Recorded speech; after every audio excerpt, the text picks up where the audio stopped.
Ponto Poder Contexto, com Wagner Mendes.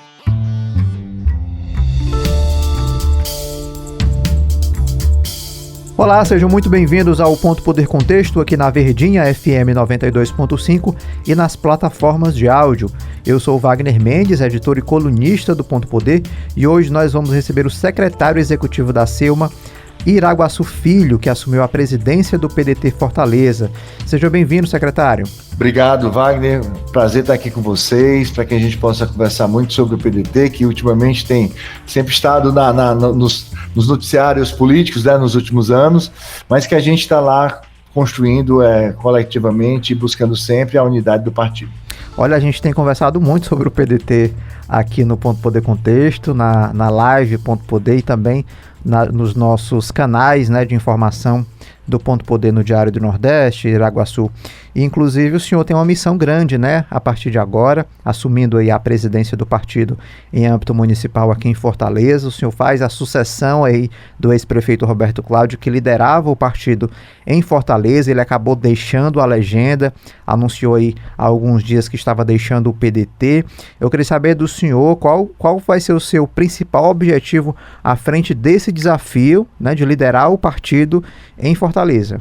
Fazer um grande diálogo com a bancada de vereadores, né, a maior bancada do PDT, a maior bancada da Câmara Municipal é do PDT, são 8 vereadores, 7 estão na base do prefeito Evandro, temos o vereador Pepecel, que sempre, desde o começo deixou bem claro que estaria na oposição, né, isso é respeitado no PDT. Se você for olhar a história do PDT, na época do Heitor Ferri, isso sempre foi muito bem trabalhado internamente no partido e foi respeitado. Mas a gente tem que fazer um grande diálogo, a gente tem que entender que o PDT é um partido de centro-esquerda, o PDT tem suas bandeiras bem definidas, o trabalhismo, né, o compromisso com o trabalhador, com a população, né, a questão da educação de qualidade, as ações voltadas para o fortalecimento da educação, porque a educação a gente entende, acredita que é o caminho para o desenvolvimento da nação, né? Então a gente vai fazer esse diálogo e colocar o PDT ali no rumo do posicionamento de centro-esquerda, que é o seu posicionamento, é aquilo que a gente acredita e é aquilo que o PDT luta há mais de 40 anos. Iraguaçu, é o seguinte, o partido, né, como o senhor vem falando aí, ele passou aí por muitas transformações, né, ao longo dos últimos anos, com algumas divisões e desembarques que a gente acompanhou aí nas últimas eleições, né, em âmbito estadual e também em âmbito local. A partir da sua visão, né, à frente do partido, o senhor reafirma que o partido é de centro-esquerda e que tem definições, né, muito concretas do ponto de vista ideológico. Qual é o PDT que a gente aqui no Ceará vai ver em 2026, né? Que PDT é esse do ponto de vista das bandeiras, do que defende e também do posicionamento eleitoral para 2026 aqui em Fortaleza?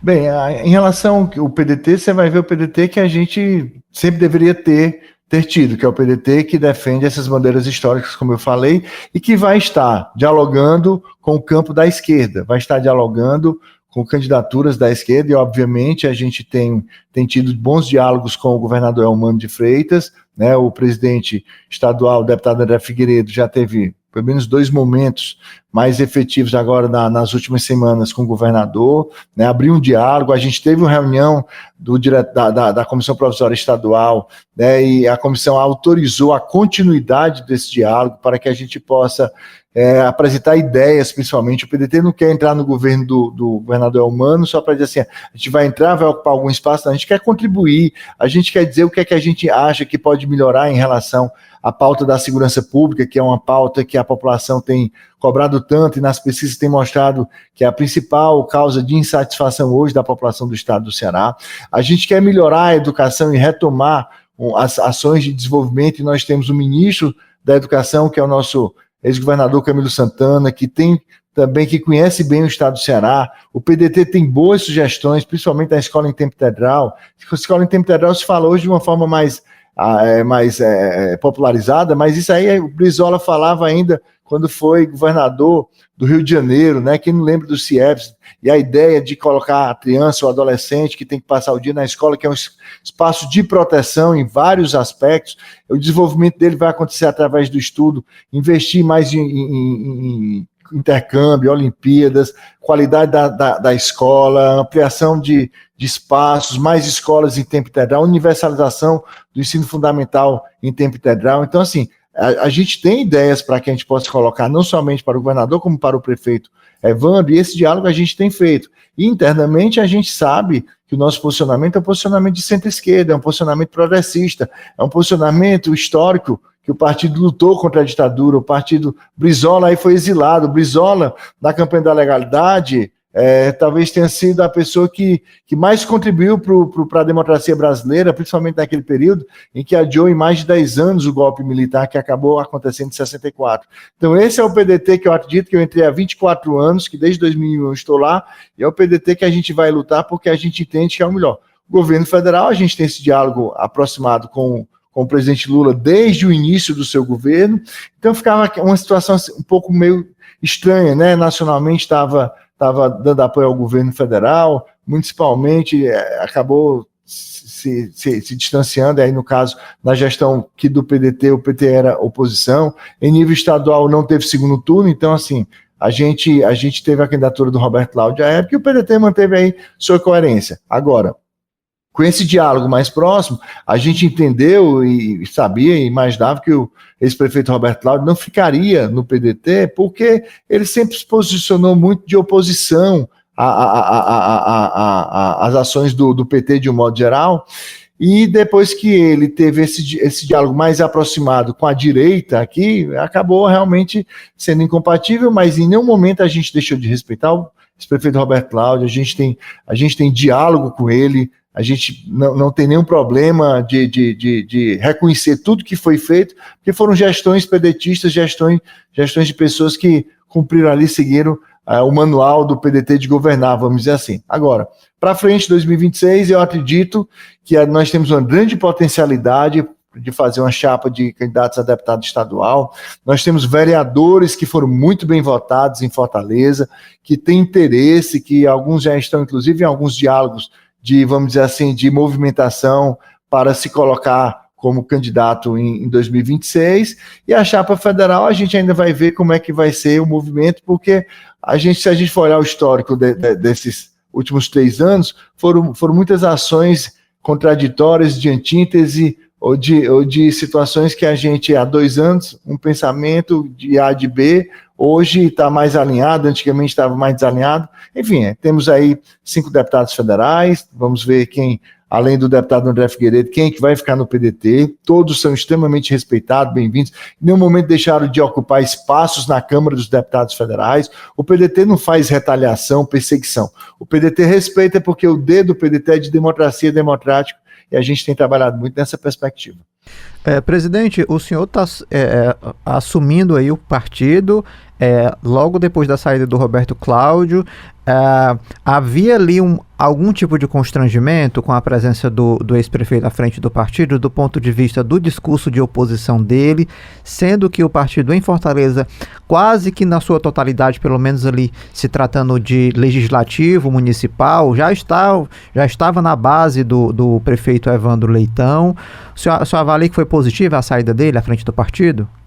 Na verdade, eu não vou fazer uma avaliação se foi possível ou foi negativo, porque foi uma decisão pessoal do Roberto, né, que a gente respeitou. Ele fez uma saída super tranquila, de diálogo, fez uma carta de agradecimento ao partido, falou das bandeiras, das bandeiras de luta do partido, que ele se identificava, falou desde jovem, né, Brizola, citou Brizola, agradeceu ao deputado André Figueiredo pela acolhida, ele foi muito bem acolhido, a gente entendeu, porque foi um posicionamento que ele já estava no caminho de oposição ao governo do Estado, quando houve essa perspectiva de aproximação com o prefeito Evandro Leitão, ainda após o segundo turno, porque no segundo turno o partido não se posicionou oficialmente, então cada um seguiu o seu caminho, então não houve nenhum descumprimento de regras ali, especificamente naquele momento, mas a gente quando viu um posicionamento de alguns companheiros mais à direita ali, no apoio ao candidato André Fernandes, candidato de Bolsonaro,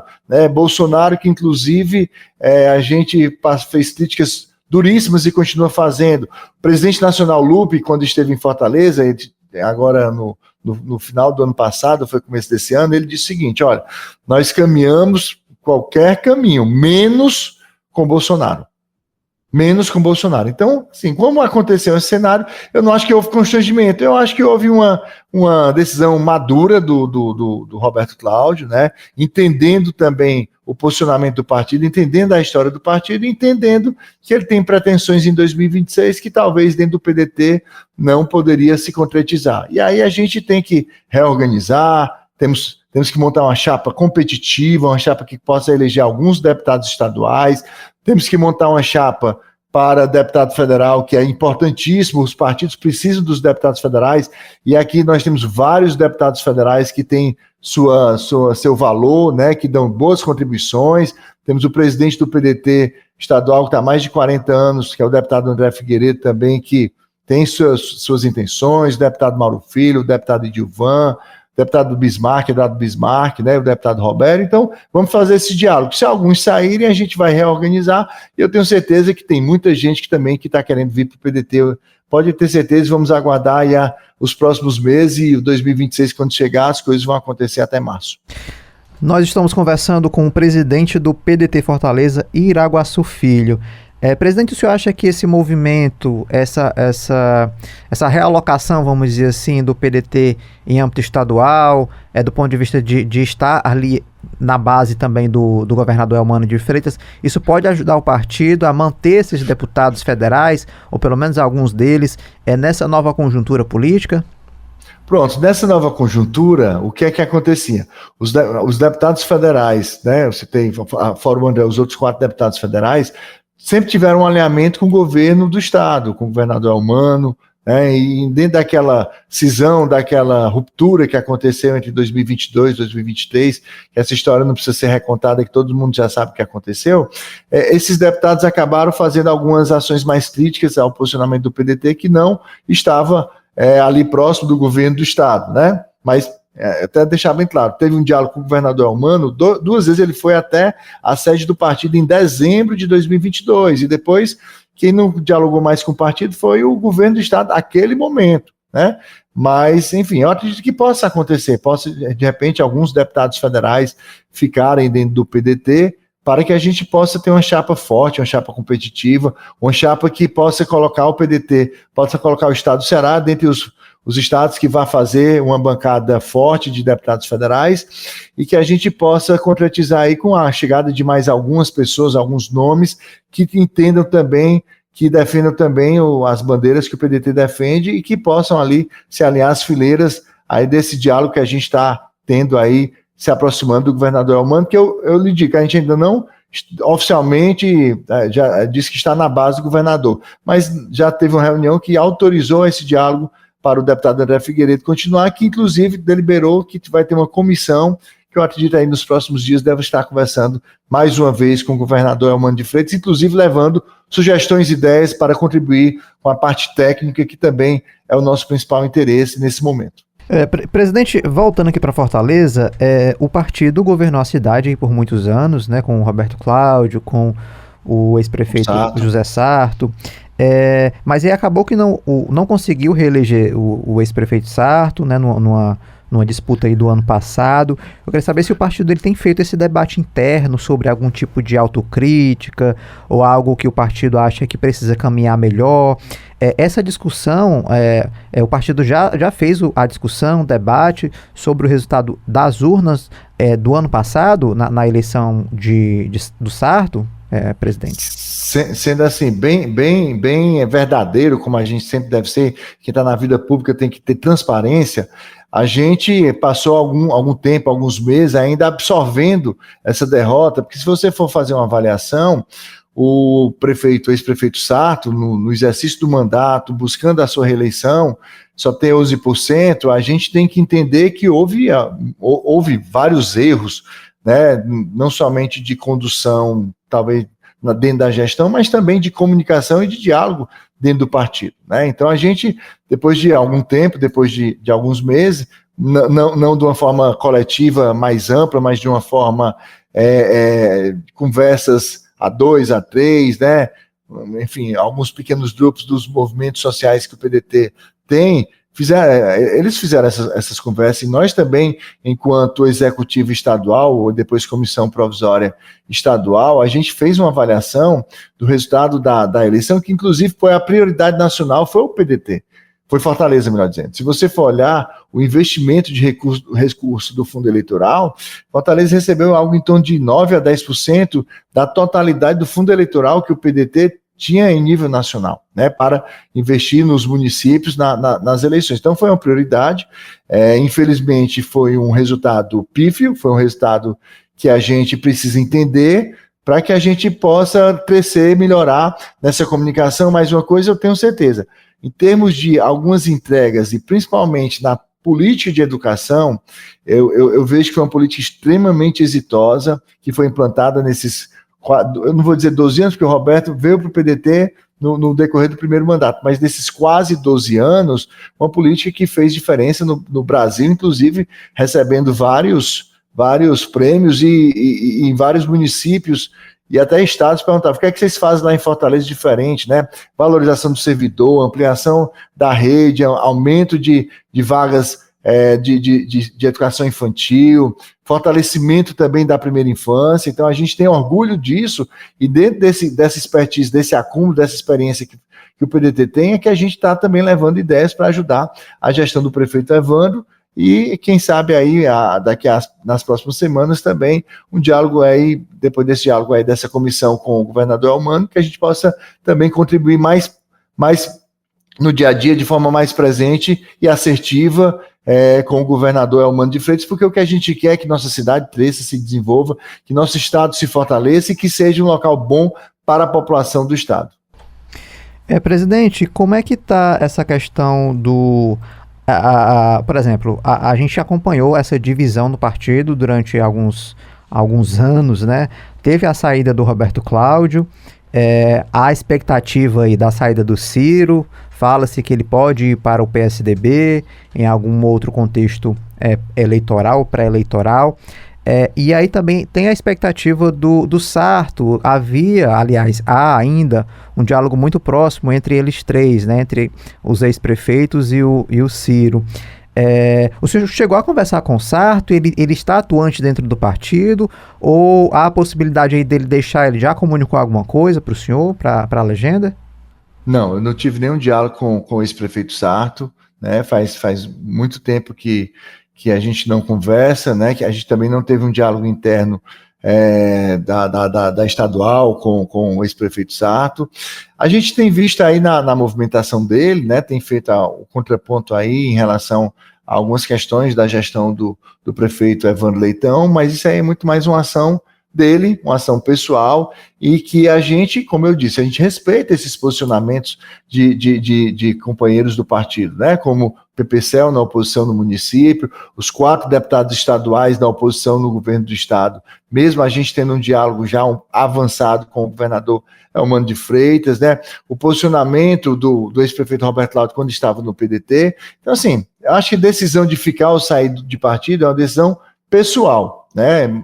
Agora, enquanto gestão do partido, né, assumi há poucos dias, 2 dias, ainda não tive a oportunidade de conversar com vários companheiros, mas a gente vai chamar reunião, a gente vai fazer esse diálogo, vai conversar mais próximo com a bancada, que a gente já teve 2 boas oportunidades de conversar com a bancada, uma só com a municipal e estadual com os vereadores, outra, a municipal e estadual, os vereadores com o prefeito Evandro Leitão, ontem, uma reunião extremamente produtiva e importante, e o nosso caminho é olhar para frente, queremos olhar para frente, mas sempre defendendo as bandeiras do PDT, e se tiver algum companheiro que infelizmente saia, a gente vai ter que compreender e respeitar, mas a gente nunca vai perder o diálogo, porque a gente sempre se mantém dentro da democracia, compreendendo esses movimentos. Sobre o Ciro, especificamente, que você perguntou, Wagner, faz algum tempo que a gente não tem essa relação, essa movimentação mais próxima do Ciro, pelo que me consta, nem em nível nacional,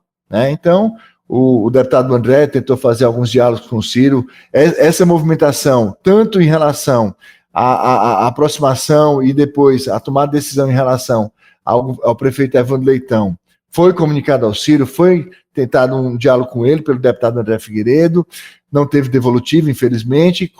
Sobre a questão do governador Elmano de Freitas também se colocou para ele, e o Lupe tem acompanhado, que é o nosso presidente nacional. Então, nada no PDT é feito escondido, nada no PDT é feito sem ter pelo menos algumas tentativas de diálogo internamente. Mas a gente também entende e sabe ver que o Ciro tem uma crítica muito pesada, muito feroz, muito ferrenha contra a gestão do PT nacionalmente e, por consequência, nos estados e municípios, né? Se ele não vai permanecer no PDT ou se ele vai para outro partido, é uma decisão que não chegou ainda ao nosso conhecimento e não se dialogou internamente com o partido, nem com o presidente Lupe, nem com o presidente André Figueiredo. Perfeito. Presidente Iraguaçu Filho, muito obrigado aí pela participação no Ponto Poder Contexto, já trouxe alguns esclarecimentos sobre esse novo momento do PDT, né, em Fortaleza, e por que não também no estado do Ceará. A gente fica à disposição aí do senhor para outras entrevistas e outras informações, né, ao longo desse ano pré-eleitoral, que a gente já sabe que ano que vem vai ter eleição e a gente vai conversar mais. Obrigado, Wagner, eu também me coloco à disposição, parabenizo pelo trabalho do Ponto Poder, que particularmente eu acompanho desde o começo, basicamente. Vocês fazem um trabalho extraordinário, um trabalho de informação imparcial, né, levando notícias para o público.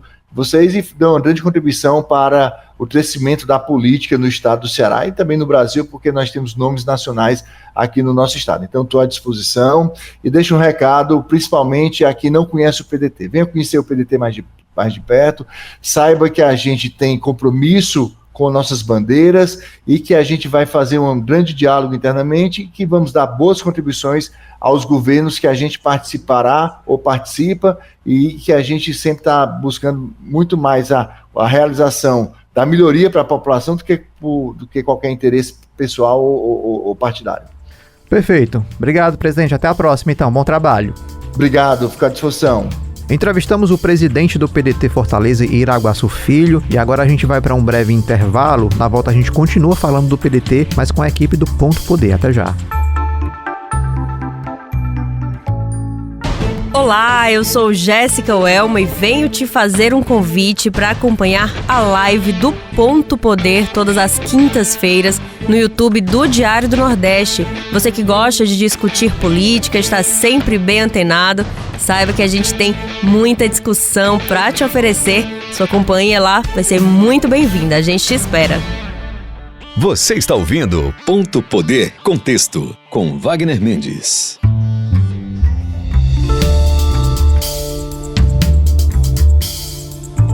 Estamos de volta com o Ponto Poder Contexto nas plataformas de áudio e na Verdinha FM 92.5. Vamos receber os repórteres do Ponto Poder, Bruno Leite e Luana Barros. Sejam bem-vindos, pessoal. Obrigado, Wagner. Sempre um prazer estar aqui com você e também com a Luana e o nosso querido Kleber Galvão. Olá, gente, vamos conversar aí sobre o PDT. Eu sinto que eu já repeti essa frase muitas vezes nesse podcast. Vamos conversar sobre o PDT. E parece que a gente vai continuar falando por um bom tempo, viu? A gente conversou aí com o presidente do PDT Fortaleza, Iraguaçu Filho, no bloco anterior. Ele falou um pouco desse novo momento do partido, dos desafios que ele vai ter à frente da legenda daqui para frente. Os desafios não são poucos, né, Bruno? Bruno, inclusive, esteve conversando aí com alguns parlamentares, né? Eu vou começar com você, Bruno, que trouxe, né, uma reportagem no Diário do Nordeste falando um pouco sobre isso, desse movimento de bastidores já está acontecendo aí uma nova disputa para o pessoal que está na oposição, o pessoal que está na base ali querendo tirar esses integrantes que estão com o discurso alinhado com membros da oposição, porque querem essas vagas aí para o ano que vem. Como é que está esse novo capítulo, né, dessa novela do PDT, Bruno? é um capítulo novo que não é tão novo assim, né? E você falou agora de Iraguaçu.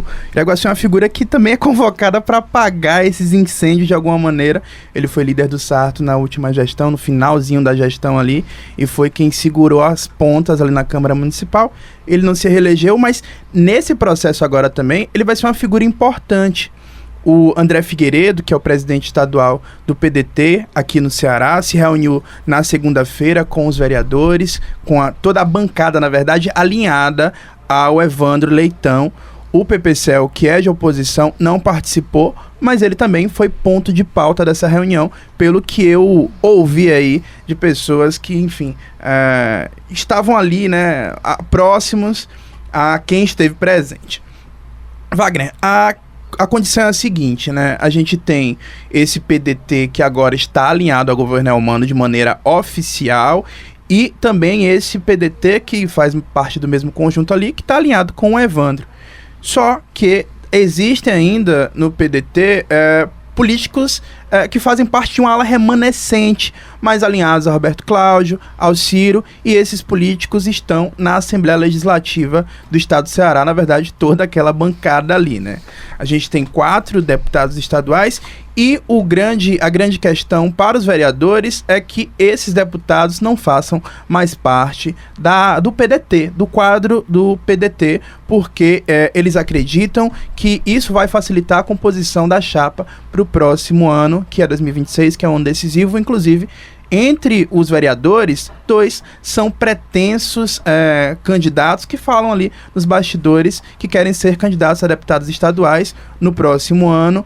Mas para além desses 2, existem outros também que já demonstraram uma certa vontade em se lançar no próximo ano.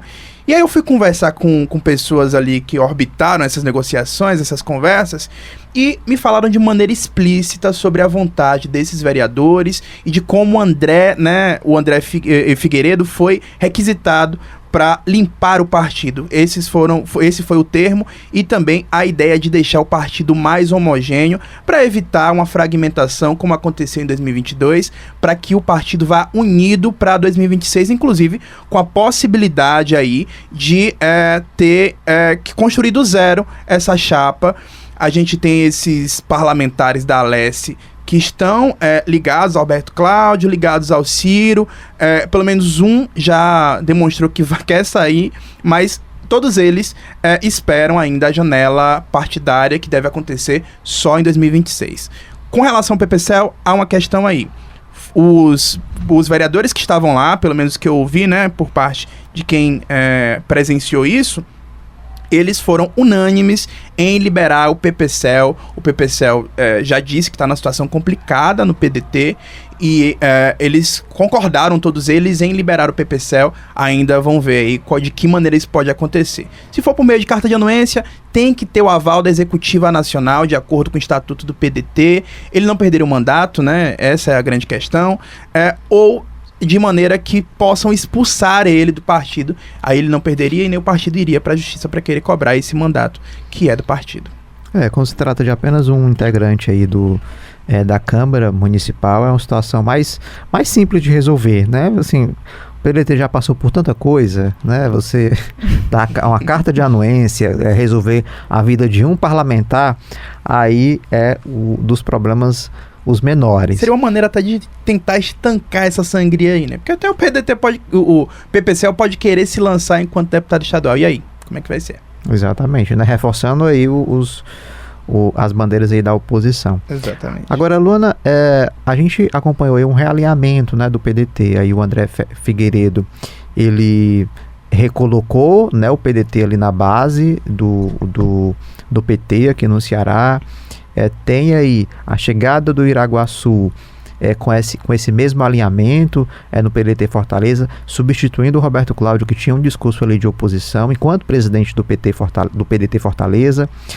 Embora haja esse alinhamento, né, a nível estadual e municipal, mas o PDT segue com dificuldades para se reorganizar, né, do ponto de vista aí, desses nomes de oposição que ainda não se decidiram se vão sair de fato do PDT, e o PDT tendo que tomar uma decisão sobre eles, né, para 2026. é uma situação ainda conflituosa que o PDT vai precisar lidar com isso, né?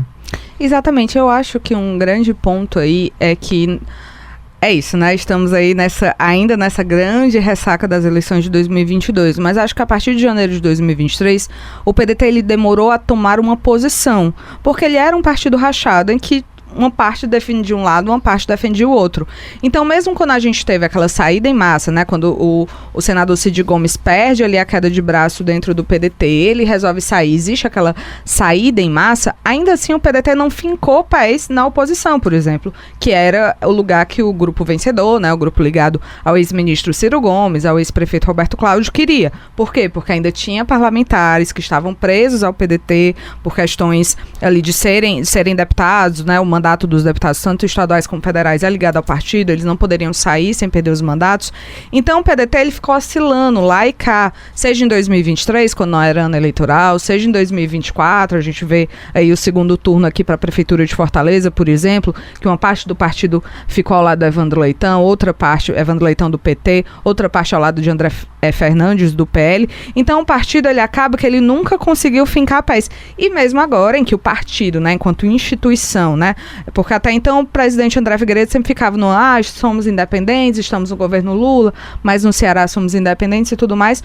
Agora que de fato o André Figueiredo, né, junto aí ao partido finca uma posição, ainda assim você tem dissidentes, você tem esses parlamentares da oposição, você tem o próprio Ciro Gomes, que apesar de ser muito ventilado, que ele deve sair do PDT, tá aí, né, numa conversa adiantada com o PSDB, ainda existe gente que torce, que articula para que ele fique, então você tem essa figura que é claramente oposição, que pode ser que fique, que é uma possibilidade. Você tem esses deputados estaduais que têm um mandato vinculado ao PDT, mas que são de oposição, alguns já muito certos de que vão sair, outros que começaram a titubear. Tô lembrando aqui da foto, né, da reunião em que o André Figueiredo anuncia, né, que o PDT vai para a base do governo Elmano e para a base do Evandro Leitão de forma, né, institucional, e o Cláudio Pinho, se eu não me engano, participa dessa reunião, que é um deputado estadual que é de oposição. E aí agora a gente tem esse imbróglio, porque o Roberto Cláudio saiu,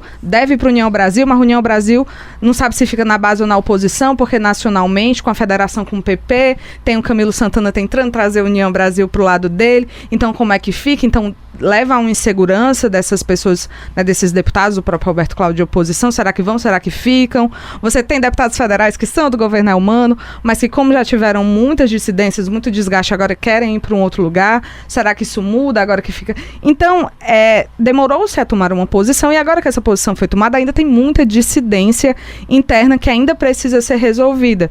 Então, às vezes, esses apelos, né, dos parlamentares, como o Bruno trouxe, para que haja realmente uma limpa dentro do partido, que o partido possa agora caminhar só com pessoas que concordam completamente com a visão que ele adotou, seria o melhor, ainda que mingue ainda mais, né? Ainda que diminua ainda mais o tamanho do partido, talvez ainda seja o melhor, mas nem todo mundo está concordando com isso, nem quem não está alinhado com o partido quer sair ainda 100%, então tá complicado. É complicado. Lá no primeiro bloco, o presidente Iraguaçu Filho lembrou aí do Heitor Ferrer, disse assim, não, o PPCL ele é de oposição, mas ele pode ficar no partido, não tem problema nenhum. A gente já teve Heitor Ferrer fazendo oposição dentro do PDT ao governador Cid Gomes, né, naquela época e tal, mas ali eram outros tempos, contexto, né, outro contexto político. O PDT só tinha o Heitor Ferrer de deputado, o PDT não tinha todo esse protagonismo ali do ponto de vista institucional como tem hoje. Agora, né, o que a Luana falou, há uma decisão tomada, né, do ponto de vista institucional do PDT de definir que vai integrar a base, né? Já integrar a base do Evandro, agora está integrando a base do Elmano. Há um recado claro para esses parlamentares, né, que não vão ter o espaço devido em relação a essa postura do partido. Agora, Bruno, desse ponto de vista da provável, né, possível saída desses nomes, o partido ele tem estudado algum mecanismo, vamos dizer assim, mais objetivo? É uma carta de anuência? É a expulsão? Isso tem sido debatido dentro do partido? O que é que você ouviu desses parlamentares? Wagner, tudo que a gente tem é o que circula nos bastidores, né? Nada foi dito de maneira oficial, de maneira pública pelos envolvidos. O próprio André Figueiredo, quando procurado, não se pronunciou, mas houve essa reunião com os vereadores, né, na segunda-feira. Foi uma reunião tida como periódica em que foi levada essa demanda, né, específica sobre a limpeza do partido.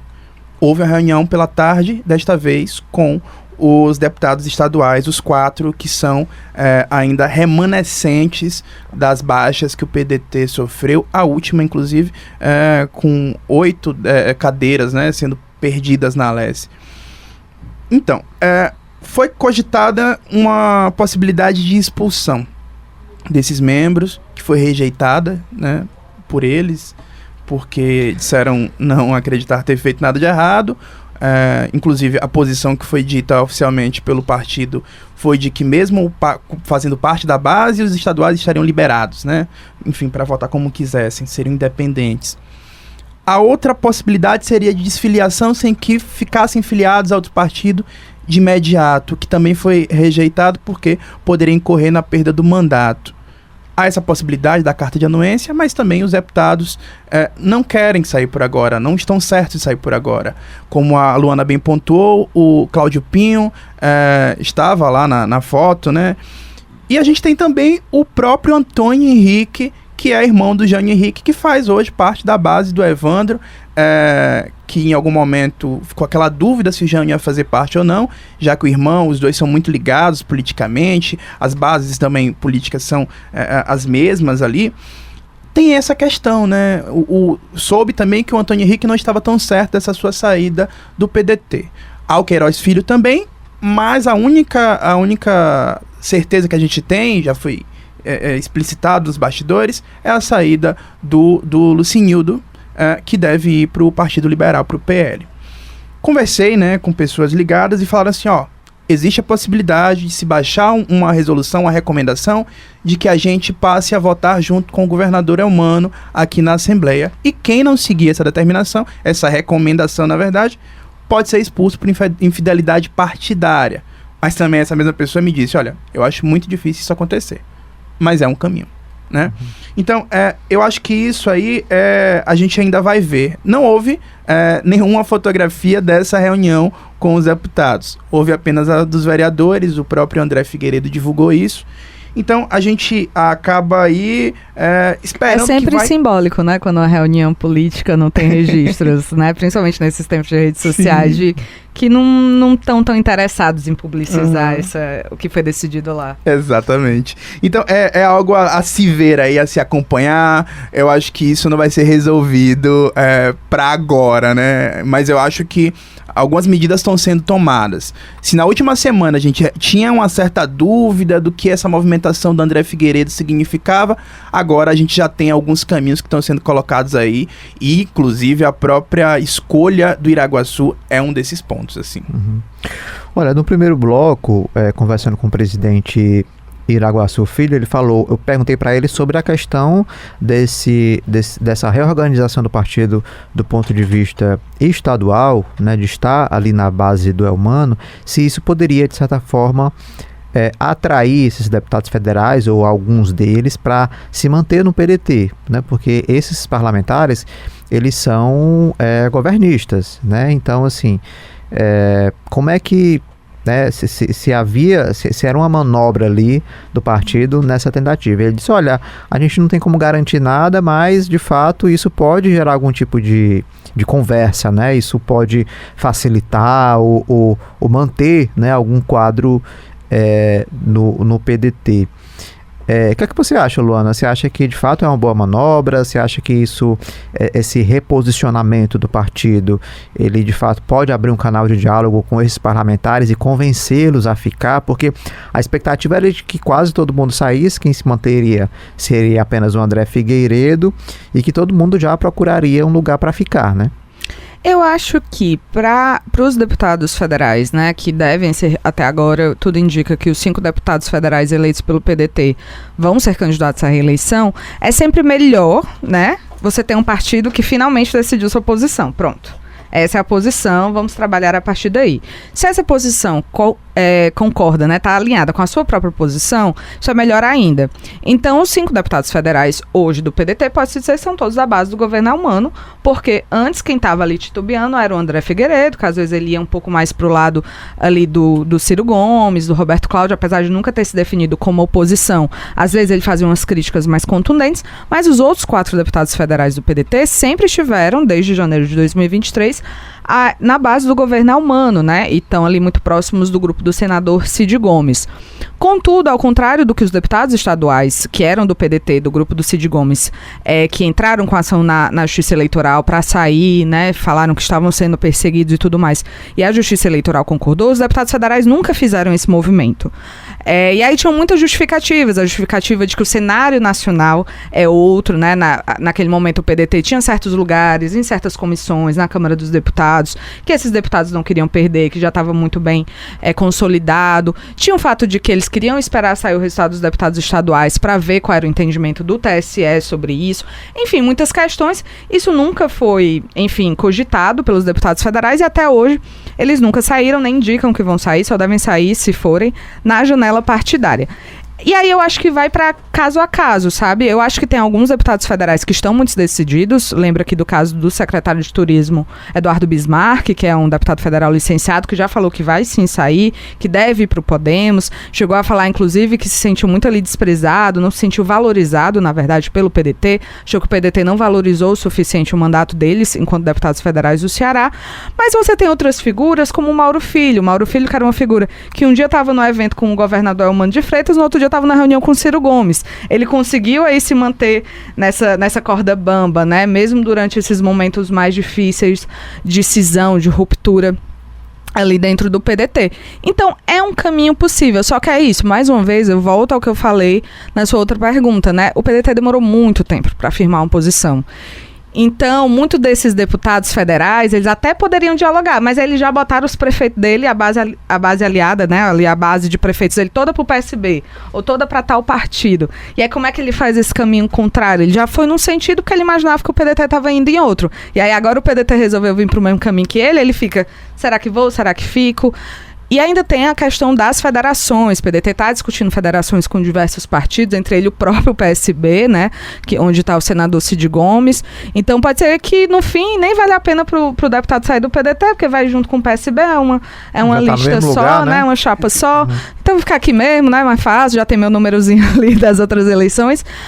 São todas possibilidades. Eu acho que essa é uma eleição que me parece que essa questão das federações vai ter muito peso nas articulações estaduais, mais até do que teve a primeira eleição onde houve federações, foi 2022. E a gente só teve naquela época 3 federações feitas, eram federações em que tinha claramente ali um alinhamento ideológico maior, em que mesmo nos estados esses partidos tendiam a estar juntos, e dessa vez não, a gente vai ter federações como União Brasil e PP, que em cada estado é uma realidade diferente. Então acho que isso também vai impactar muito na decisão desses deputados federais. Mas não pode se dizer que agora tem um caminho um pouco melhor. O diálogo é um pouco mais possível. Agora, uma coisa que eu tenho percebido dentro dessa conjuntura toda, dessas idas e vindas, é que também a gente tem visto um Ciro Gomes cada vez menos declaratório, né? Um Ciro Gomes que tem feito poucas declarações de uns tempos pra cá, e esse próprio silêncio do Ciro Gomes dá conta dessa indefinição de pra onde é que ele vai, pra onde é que as coisas vão caminhar. Tem muita coisa para se definir, né? O cenário nacional está muito indefinido quanto às articulações de partidos, e aí não tem como você fazer nada estadual, porque aí você faz a articulação estadual, depois vem a federação nacional e derruba tudo, não adianta muito. Então acho que muita coisa vai ser definida ainda mais em cima da hora do que a gente via talvez em outras campanhas e outras eleições. Sobre o Ciro, que tem se falado ali nos bastidores, conversas dele com o ex-governador Tasso Gereissati, né? Até a executiva nacional do PSDB também já está... Se ele vai pro PSDB ou não, aí é uma outra história. Então é isso, né? Esse foi o capítulo do PDT de hoje. Né?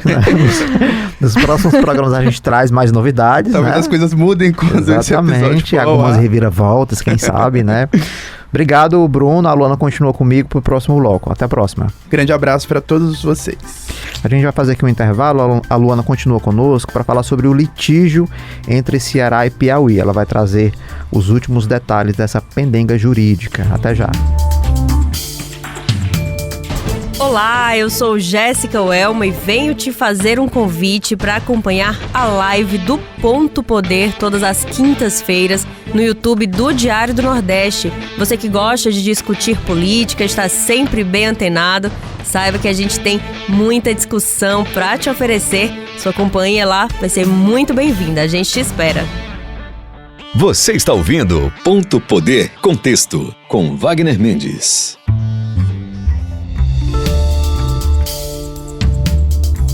Estamos de volta com o Ponto Poder Contexto. Continuamos conversando com a repórter Luana Barros, que vai contar pra gente toda a pendenga jurídica do litígio entre Ceará e Piauí, né, Luana?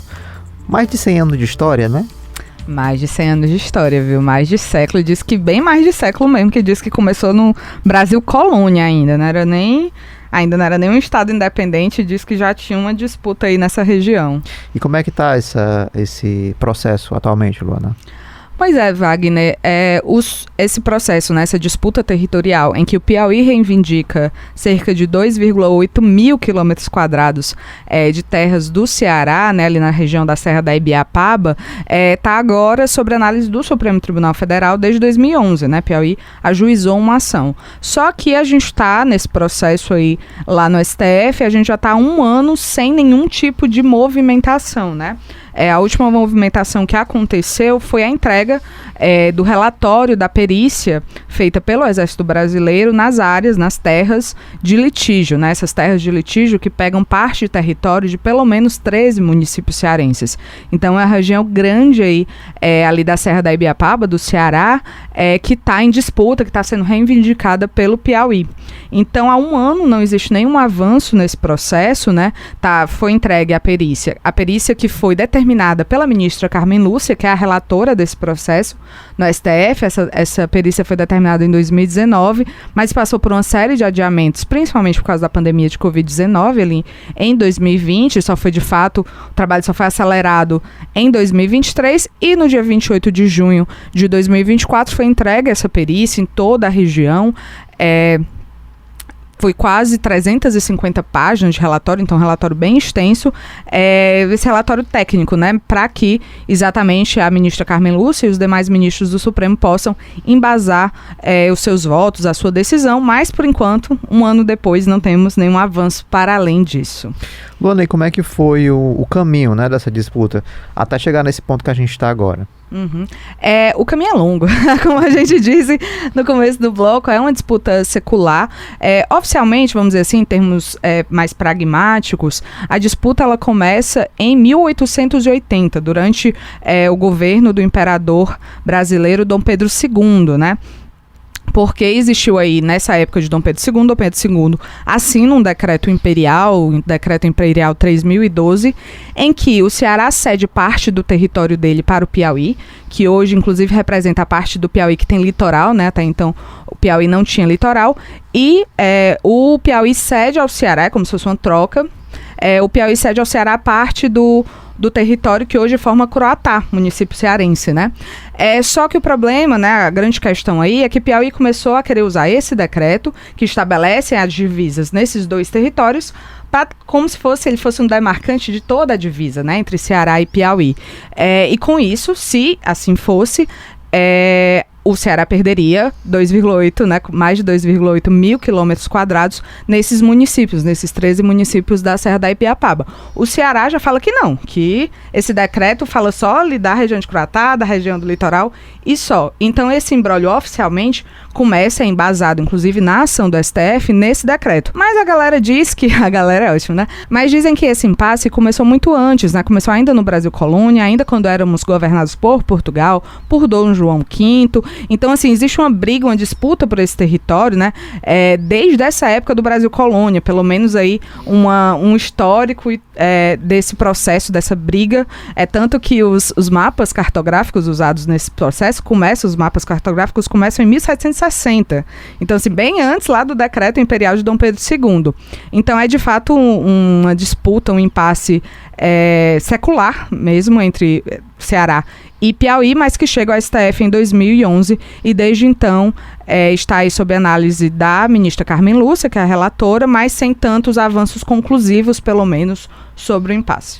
Agora, Luana, só para a gente explicar um pouquinho para o nosso ouvinte sobre tentar materializar um pouco essa disputa, né? Porque, por exemplo, tem pessoas que se consideram, aliás, que se consideram não, que são cearenses, né? Nasceram no estado do Ceará, tem na certidão a sua convivência ali com a cidade, né, a sua relação com a cidade, o próprio governo do estado e as próprias prefeituras ali investindo no município, que é uma obrigação, né, construindo escolas, hospitais, tudo isso.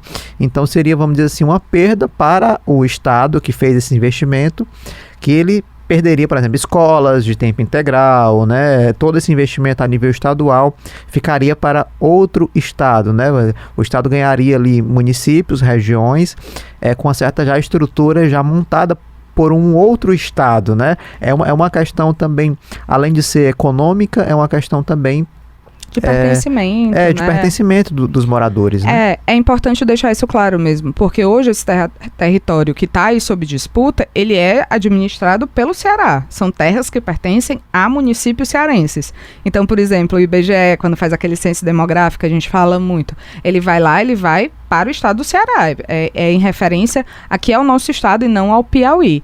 E nessa região, é claro que quanto mais você vai para a divisa, isso é em qualquer estado, não só Ceará e Piauí, vai ficando mais indefinido. Às vezes você tem uma unidade, um prédio que é de um estado e está no outro. Enfim, isso acontece, não é tão incomum. Mas nessas terras especificamente, a grande maioria das coisas, das edificações, dos equipamentos, são administrados pelo Ceará. A gente tem até uma reportagem aqui do Diário do Nordeste, mais de 380 bens. E aí, entre bens, vamos escolas, unidades de saúde, você tem estradas, você tem torres eólicas, você tem terras indígenas, terras quilombolas, assentamentos rurais, terras de produção agrícola, né, aqui do Ceará. Tudo isso que é administrado por cearenses e pelo próprio governo do Ceará, né? A gente está falando aí de escolas que são públicas, que têm o financiamento e são administradas pela gestão estadual cearense. Então, de fato, são muitas terras que são nossas e muitos equipamentos que são nossos e essa sensação de pertencimento. Então, por exemplo, o IPES, que é uma instituição vinculada ao governo do Ceará, fez uma pesquisa na região e 9 em cada 10 pessoas dessa área de litígio procuram serviços cearenses, serviços de saúde, serviços de educação. Quando precisam de algum serviço público, procuram o serviço cearense. Então, 9 em cada 10 nessa região. Então, veja só, de fato existe uma questão muito importante, uma sensação de pertencimento, né? Essa identidade como Estado, né? Exatamente. O próprio governador Elmano de Freitas, quando me falou algumas vezes sobre essa questão desse impasse, ele falou, eu acho que essa questão da identidade, do pertencimento, ela precisa ser levada em conta. São pessoas que estão há gerações no Ceará. Como é que simplesmente você muda elas de lugar, de estado e pronto, né? Essas pessoas precisam ser ouvidas. Isso é citado, inclusive, nesse relatório da perícia, que fala que o fator humano precisa ser levado em consideração, faz parte da defesa do Ceará, né? O Ceará tem uma defesa que deve ir ao Supremo Tribunal Federal quando o caso todo for julgado, que é feito pela Procuradoria-Geral do Estado, e dentro dessa defesa, né, eu conversei algumas vezes já com o procurador, essa questão do pertencimento, ela está muito forte, inclusive é muito comum que o governo do Ceará, a Assembleia Legislativa do Ceará, que também está muito envolvida nessa discussão, tem feito audiências, reuniões em todas essas regiões, exatamente para colher esse material dessas pessoas, desses moradores, desses empresários, dessas diversas categorias dos povos indígenas, dos povos quilombolas, que falem também sobre esse pertencimento, sobre essa identidade, sobre essa construção da sua vida sendo cearense, né? Uhum. Luana, e assim, a última movimentação desse processo foi a entrega aí do relatório do Exército sobre essas áreas de litígio, né? Eu queria saber o que é que diz esse relatório, o que é que diz esse laudo, né, especificamente. Pronto, o laudo foi entregue, são 350 páginas, né? Ele é bem extenso e ele, obviamente, não vou cansar aqui o ouvinte com tudo que está descrito, mas tem algumas conclusões a que ele chega que são importantes, né?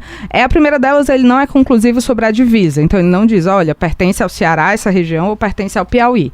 Ele não fala isso, né? O que ele faz é apontar 5 alternativas para solucionar, ou seja, como podemos demarcar essa divisa entre esses dois estados para resolver esse impasse. E ele apresenta 5 possibilidades, tanto com pontos favoráveis como com pontos desfavoráveis. Entre as alternativas, há alternativas que são mais favoráveis ao Piauí e tem alternativas que são mais favoráveis ao Ceará. Aqui, vamos dizer assim, dentro do relatório, menos tem pontos desfavoráveis ditos pelo Exército, é uma tese que pede para ser demarcada essa divisa, segundo foi feito pelo IBGE, no Censo Demográfico de 2022. Nessa alternativa, possivelmente o Ceará ainda perderia terras, mas seria uma quantidade menor dessas terras do que o estado do Piauí. Algumas outras coisas também são ditas, são descartados mapas históricos, por exemplo, né? Eu falei que tinha mapas desde 1760, foram cerca de mais de 90 documentos cartográficos, mapas, que foram analisados, mas como muitos são muito antigos, o Exército disse, olha, não tem precisão suficiente para a gente demarcar essa divisa baseado neles, né?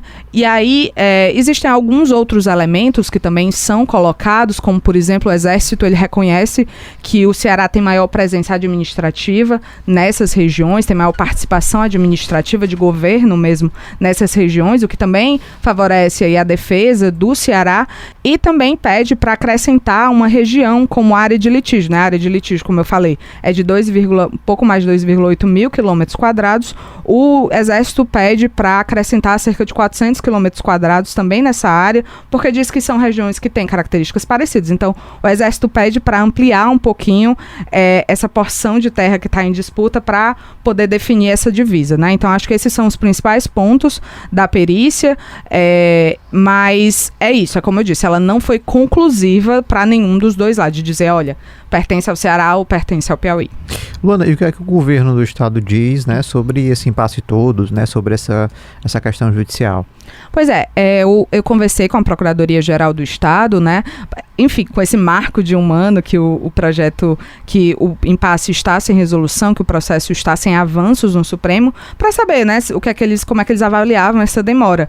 E o que me foi respondido é que, na verdade, eles não consideram a demora incomum, que o laudo pericial, né, o relatório aí do Exército, ele é, de fato, muito complexo e que eles estão usando esse um ano para analisar e para fundamentar, porque agora, né, quais são os próximos passos, vamos dizer assim. Agora que a perícia foi finalizada e entregue ao Supremo, o Supremo deve abrir um prazo para que tanto o Piauí como o Ceará se manifestem sobre esse laudo, o que é que eles acham desse laudo, enfim. E quando abre esse prazo, os estados só têm 15 dias para apresentar essa manifestação. Obviamente, um tempo insuficiente para você analisar um relatório de 350 páginas. Então, a Procuradoria-Geral do Estado, ela falou que esse tempo tem sido usado para isso, para que quando abra esse processo de manifestação, já tenha tudo pronto, já tenha tudo elaborado de forma aprofundada. E a Procuradoria também considera que o laudo pericial, apesar de não ter sido conclusivo, não ter dito essas terras pertencem ao Ceará, não tem nada de disputa, ele foi favorável ao Ceará, porque muitas das teses, né, muitas das defesas feitas pelo Piauí, que o Piauí aponta, olha, essas terras são minhas por causa disso, foram derrubadas pela perícia, né? A perícia diz, olha, não tem nada disso. Por exemplo, uma das teses do Piauí é que deveria ser usado como divisa um divisor de águas da Serra da Ibiapaba. E o Exército diz, olha, não tem nenhum mapa, nada, que fundamente se usar o divisor de águas como divisa. Então, tem vários desses pontos no laudo pericial que aí o governo do Ceará, a Procuradoria-Geral do Estado, considera que é positivo para o Ceará o fato da perícia, ainda mesmo que não conclusiva, tenha dito que essas teses não se sustentam, não são fundamentadas. É importante dizer que não tem um prazo para isso acontecer, tá? Não é que a ministra Carmen Lúcia, até 3 anos, em até 2 anos e meio... Espero que não dure mais um século, né? Seria importante, eu te diria, mas acho que só a título assim, de curiosidade para o nosso ouvinte, o outro litígio, tem um outro processo de litígio, que também está em tramitação no Supremo Tribunal Federal, e enquanto o nosso começou em 2011... esse outro litígio lá no Supremo começou em 1986. Então tem aí quase 40 anos, então de fato pode ser que demore um pouco mais. É complexo, principalmente para a população que vive lá, né? Viver nessa dúvida do que é que vai acontecer, se de repente vou virar piauiense. Não há um prazo, mas obviamente existe aí pelo menos um avanço considerável, se você já tem toda a parte técnica, para que isso possa ser resolvido o mais breve possível. Então é isso, a gente vai ficar atento a qualquer atualização nova para trazer, né, para os nossos ouvintes, inclusive também lá no Diário do Nordeste. A gente já vem contando essa história já tem um tempo. Se você quiser mais informações, pode acessar o Diário do Nordeste, lá na aba Ponto Poder. A gente traz as informações. Luana Barros, muito obrigado aí pelas informações, pela participação de hoje. Até a próxima. Até a próxima, Wagner. Sempre bom estar aí. E confiram lá toda a cobertura sobre todos esses assuntos no Diário do Nordeste. Lembrando que você pode compartilhar o nosso programa, para quem perdeu aqui na Verdinha, através das plataformas de áudio como Spotify, Deezer e Google Podcast. É só colocar lá no espaço de pesquisa Ponto Poder, copiar o link e mandar para quem você quiser. Apresentação e produção Wagner Mendes, áudio e sonoplastia Kleber Galvão, apoio técnico Glauber Souza e William Fortunato. Até o próximo sábado.